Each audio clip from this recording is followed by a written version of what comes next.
मुतक्या बऱ्याच प्लॅनिंग नंतर फायनली आम्ही ट्रिपला निघालोय। सगळेजण ठरल्याप्रमाणे हायवेला ब्रेकफास्ट पॉइंटला भेटले आणि मग गप्पा गोष्टी करून आम्ही फायनली निघालोय ते महाबळेश्वरच्या दिशेने। अहो 3 गाड्या 12 माणसं, एकदम मोठा तामझाम आहे यावेळेला। पण वातावरण बघा किती सुंदर आहे। लिंगमळा धबधब्याचं दर्शन घेऊन झाल्यानंतर फायनली आम्ही आमच्या हॉटेलला पोहोचलो आणि अहो अख्खं महाबळेश्वर धुक्यात गेलं होतं बघा। कमाल।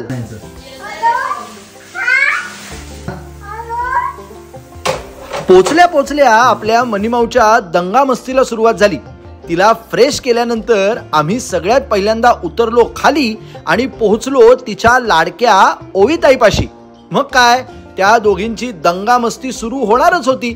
कपाटात बसून मस्त धमाल सुरू होती। ये बाबाकडे जेवायला जायचंय। कपाटात बसली खरं, पण त्यातून उतरायलाच तयार नाही। मस्तपैकी जेवणावर ताव मारून झाला आणि सगळ्यांना झोप आली। मी मात्र गाडी काढली आणि महाबळेश्वरच्या प्रसिद्ध अशा लिंगमळा धबधब्याला गेलो। अहो काय मस्त वातावरण होतं इथे।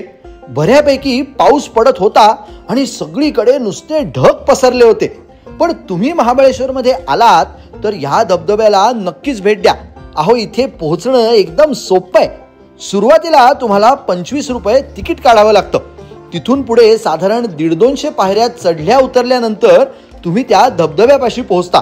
पण अहो इथे पोहोचलं आणि ह्या धबधब्याचं रूप पाहिलं की अक्षरशः आपल्याला असं वाटतं की आपण स्वर्गातच आलोय की काय। ते बघा किती कमाल धबधबा आहे हा। हा हा, खरंच बरं झालं मी झोपलो नाही आणि इथे आलो। कमाल। खरं सांगायचं ना तर इथनं निघावंसच वाटत नव्हतं। म्हणजे किती फोटो काढू आणि नाही असं झालं होतं। मस्त गरमागरम चहा घेतला आणि पुन्हा मी हॉटेलवर आलो आणि इथे पोचल्यानंतर बघतो तर काय ह्या सगळ्यांची तयारी सुरू झाली होती। कुठे जायची? आता आम्ही फिरायला चाललो आहे। कमाल वातावरण। मी लिंगमळा धबधबा बघून आलो होतो। आता यांना काय समजावू, इथलं वातावरण आहे तिथलं वातावरण। असो, खरेदीला सुरुवात झाली आणि मग काय तेच पुन्हा चपला, कपडे आणि काय खाणं पिणं ह्या सगळ्या गोष्टी उरकून झाल्या। मला वाटलं आता जरा मनाला शांतता मिळेल, पण छे कसलं काय।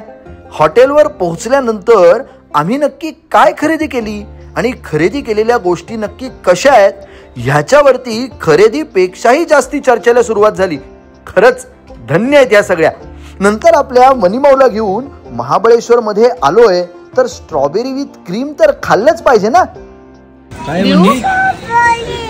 रात्रभर अगदी मस्तपैकी झोप झाली, पण मला आणि प्रियांकाला सकाळी 6लाच जाग आली। मग या थंडीच्या वातावरणामध्ये प्रियांकानी गरमागरम कॉफी केली आणि गॅलरीत गप्पा मारत आम्ही त्याचा आनंद घेतला।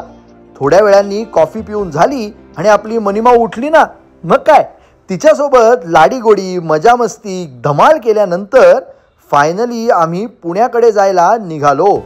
खरंच ही एक मेमोरेबल ट्रिपच म्हणायला पाहिजे, कारण आम्ही सगळेजण पहिल्यांदाच असे एकत्र बाहेर पडलो होतो। आमचा हा एक्सपिरियन्स तुम्हाला कसा वाटला हे नक्की कळवा कमेंटमध्ये।